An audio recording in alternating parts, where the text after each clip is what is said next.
Who has the first question or comment this morning?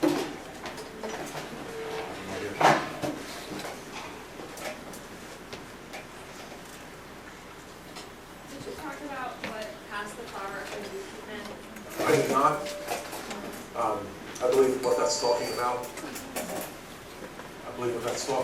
Is that, I'm saying it too close to that mic or that speaker. When she's lost her, shall we say, initial attractiveness. And, sweetheart, if you don't know what that means, the guys do. What, she's 40? I mean, what do you, like, she's older? Is that what that means? She's older, yeah. And she's lost, I mean, it happens, right? Men lose their strength and grow stomachs, women lose their looks. Do you think it could be past childbearing years? I'd say that's certainly involved. But I think it's talking about the attractiveness there. And that's my understanding of that. The flower of the youth, the bloom, if you will. A flower has bloom, but it's not like it's not a flower after it blooms. You know what I mean? It's still a flower. But the attractiveness of the flower is just not there anymore. It's bloom. Wait till next year. Or whatever. It's a perennial. That's what I believe that means. And we have another question. It's actually, The mic isn't working. Okay. it's just a comment. Okay. My Bible is a full section. Okay, if she passes that. Okay, so the idea of full sexual maturity now, that would change things a little bit. Maybe she's talking about change of life, I don't know. That seems like it'd be pretty old though, because most of the time, by that time that happens, father's gonna be no longer in the land of living most of the time. So I don't think it means a change of lifetime. But in any case, something attractive has passed by, no matter what it is, something has moved on. And Paul said nothing wrong with marrying at that point, which again, would have been, I think, news to those folks. And the reason why I say that would be news to those folks is when you have a culture, kind of like ours, I mean, let's face it, what are our marriages based on? Based on attractiveness, right?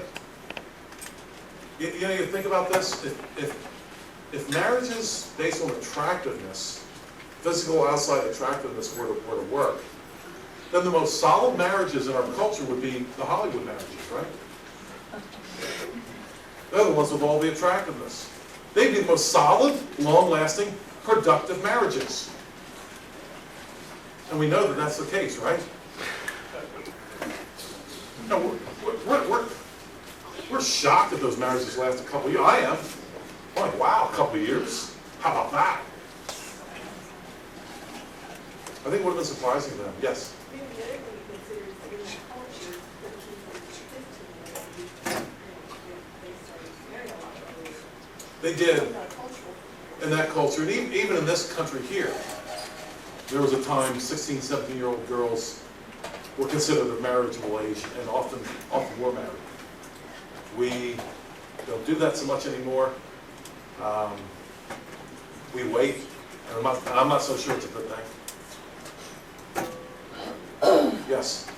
I'm thinking, could it be the childbearing age? Because when you marry, isn't it to produce and have children?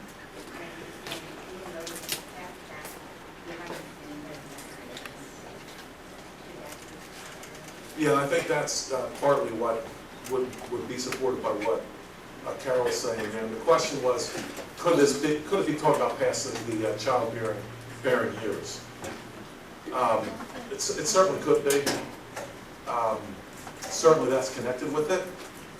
You run into young ladies, for example, who get to be in their early 30s and aren't married, and they talk about how they feel like the biological clock is ticking.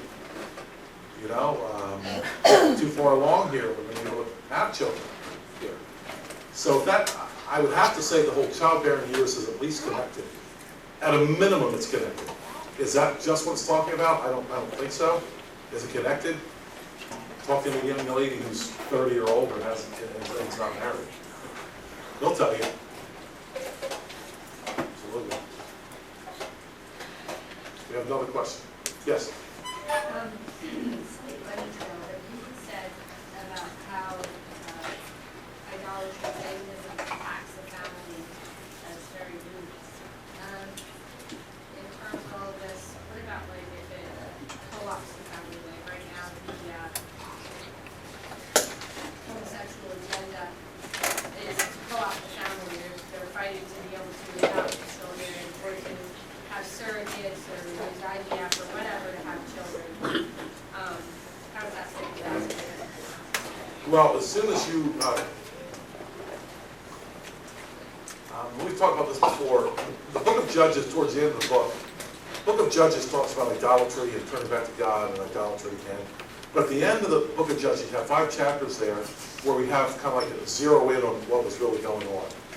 And we talk about individual lives. One of the things that's kind of amazing about, I think it's like chapter, I forget which one it is. You have a situation there where a guy makes an idol. And his mother pronounces a blessing on him from Yahweh, from the Lord. What's so wrong with that? Well, what was wrong was you can't make an idol to worship God. You can't do that. All they were doing was redefining worship. That's all they were doing. And that's what's happening here. We're redefining marriage. And I'm a little bit unhappy with some of my Christian friends who talk about gay marriage and don't even put it in quotation marks. Come on, don't do that. You can't do that. You talk about homosexual marriage, you got to make sure it's not marriage. And we're already falling into that in some of our Christian publications already. Don't do it. We should be pointing out every time that this is not marriage. You're calling it marriage. But this is no more marriage than, to quote Nikita Khrushchev, shrimps can learn how to whistle. This is no more marriage. And not only that, as G.K. Chesterton pointed out, you can say that camels have feathers, but that doesn't make them able to fly. Unfortunately, in our Christian circles, it looks like even with something this obvious, our Christian writers are still letting them set the agenda. I can't believe it, but maybe I can. Maybe I can believe it.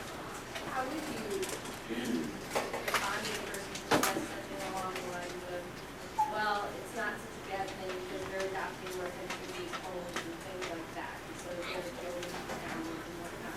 I'm asking this because I often get asked this question of, what's my best instructional letter? They're not adopting. They're not adopting, it's not a family. It's a perversion of both. And so when you pervert one thing, you can't say you're improving it. You can add arsenic to water and say, well, hey, there's no arsenic in the water. But 4 times arsenic in the water, you think it's okay. They're not doing anything in productive value. They're destroying everything. And we've all heard it. Get you next. We've all heard it. Hey, this doesn't affect you. That's a big argument now. What do you care?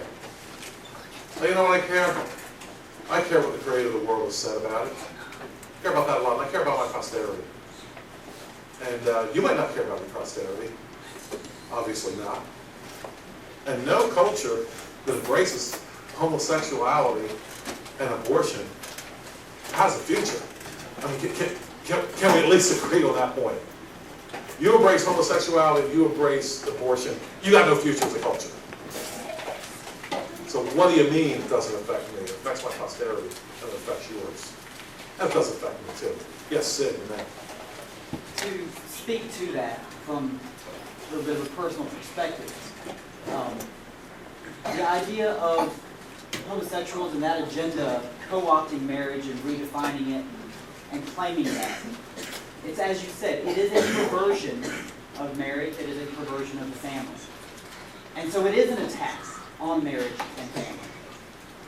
And as far as children raised in those homes, no child raised in a homosexual home comes out unscathed.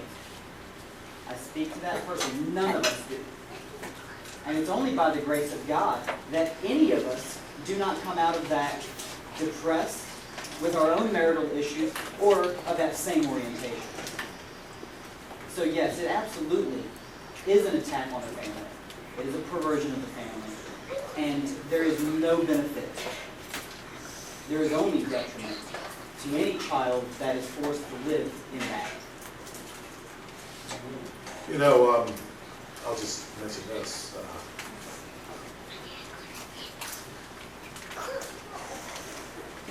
Wyatt and I had the opportunity, what, 2 weeks ago, Wyatt? 3 weeks ago? I forget what it was. And without going into the whole story, we had the opportunity to stand and protest a pervert pride day in Harrisburg. They had rented out the river park, and they are out there with the rainbow flags and umbrellas and so forth, and the perverts were celebrating. Now, we went up there and I was kind of new at this. Got a sign, and I wasn't real engaging. We talked to folks coming by, and we engaged some people. Later on, some other people came, and they weren't quite as, shall we say, reticent as we were. They were a little more aggressive, and they were a little bit more loud. And then another guy came along, and he really wasn't taking any prisoners. He called it Black Lightning. He was black. Everything about him was black. Do-rag was black, sunglasses were black, his clothes were black, and he was black. And we called him Black Lightning because we heard that he had been struck by lightning and turned his life over to Christ when that happened. I didn't see it. He didn't take his do-rag off, but he says he has a scar on his head where lightning hit him. Anyway, we call him Black Lightning because he popped out of his, he popped out of the taxi cab like Black Lightning itself. He had his sandwich board on. He pops out of there. He's not even halfway across the street. Hallelujah! Sodomites need to repent now! And things just got louder from that point. That was when he was his quietest. Next thing you know, the cops are there. Yeah, Black Lightning struck us right there. One of the things that he did has to do with what we're talking about.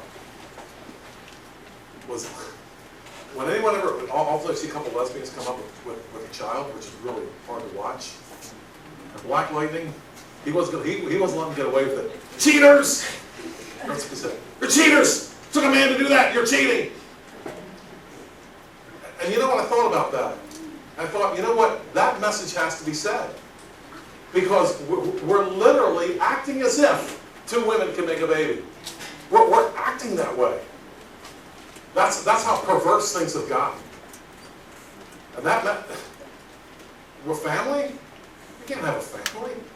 It's just not a family, no matter what you say. Yes? Well, I was going to say, they're changing the words just like they did in the word. It's choice. It's not telling the child, they call it choice. And then here we go, and Christians go in there and say, they're pro-choice. No, they're not. They're pro-baby killing. And if I think Christians have to stand, then what is right? We can't give up our language. We've done that too much already. We've already given up the word gay. Used to be an excellent word. Not anymore. Now we're seeing people giving up the word Christian. Well, I'm a Christ follower, I'm not a Christian. Stop! Fight for your language. They're going to take over everything before you know it. We've already how in the world have we handed, you think about it, we've handed away the rainbow of all things. You think about that. The rainbow? We've handed that over. And it's not that they fought us for it. It's that we abandoned it, and they just picked it up off the ground. How? Honestly, my friends, how did we not fight for that particular symbol? How? Shame on us.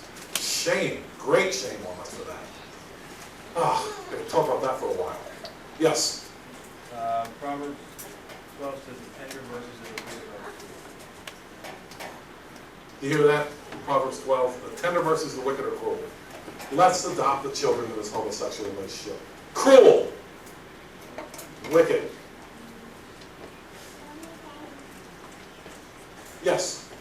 I just wanted to say, one thing I've learned through working with children, is someone said to me once, we were talking about idols and the importance of it. You make your ministry an idol, and that's what I think it's done. You make results an idol, or reaching an idol, or reaching the baby people an idol, because they let them do, or let them do, or let bring them into your school like they are, and lead them where they need to be. It's all about, you said that's push, just the whole, all the cares for, you can do this, you can do that.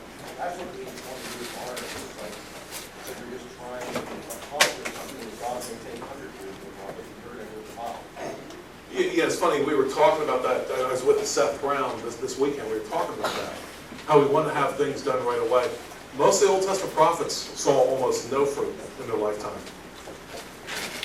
Jeremiah, to me, Jeremiah is an amazing prophet because he ministers and no one listens to him, but yet we see that children of Israel coming back under Ezra 70 years later, we see all kinds of godly families coming back.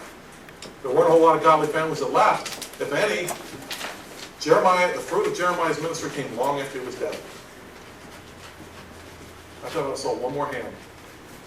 Yeah. I had a question for Sid too, like, about, because I've seen that argument a lot, because Christians will say, sorry, back to the homosexual marriage thing, two dads or two moms can't raise a kid because they'll grow up with baggage and they'll be messed up for life. Well, then the argument is, well, a ton of parents, regular straight parents, heterosexual parents, have kids and they have a ton of baggage. Like there's millions of kids that have baggage, so that they kind of discount that argument. What would you say to that? Or what would Dad say to that? While you think about it, I have a response for it. No, it's you. If a person's in the water and you give them an anchor instead of a life jacket, they're probably going to drown. If you give them a life jacket, they still might drown. Therefore, I conclude we should give them all anchors. That's what they're saying. I would agree. This world, most everyone has baggage. What you're doing by throwing homosexual parents into that mix is compounding it. And not just adding to it, but you're multiplying it. Because with that, you've got the step-parent issue. Anybody who's grown up in a step family, you've got issues there because of that. Especially if it's an illegitimate divorce situation. So you're throwing that into it. You're throwing in how unnatural homosexuality is. And for a child, especially one that's young that grows up in it, there's this innate understanding of God's laws written on our hearts. We know that it's wrong. And you have these parents who are searing their children's consciences, trying to convince them that this is okay, that this is natural, when we know good and well that it's not. And when you have that drive deep down, it only multiplies. It exacerbates all of the other baggage. It makes everything else even worse. Also, to speak to that, I know plenty of people coming out of step families, out of what appears on the surface to be intact, or at least a nuclear family. And yes, they've got baggage. But one thing that I've noticed about children growing up in homosexual households is almost every one of them struggled with depression, without exception. Everyone that I've known, save myself, they're on medication for depression. They're my age now. And I've known a couple dozen. That circle was surprisingly big in my little town. Several of them committed suicide. Now, I know plenty of people who have their baggage from step families and just even alcoholic parents or whatever, plenty of other baggage, but it doesn't go to that depth, not that consistently. So that would be my response is, yeah, everyone has baggage, but this only multiplies everything else and adds on to it. That would be my response to that dismissal. Thank you, Sid, for your insights today. However difficult of a time you had getting to them. Thank you.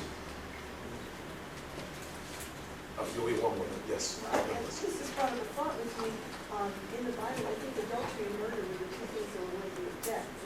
Well, there were more, but those two were. And that's almost like a form of adultery. We would say in Well, massive, homosexuality was specifically listed there as well. it falls in that same. Yeah, same category. We're a lot more merciful, and thus a lot more cruel.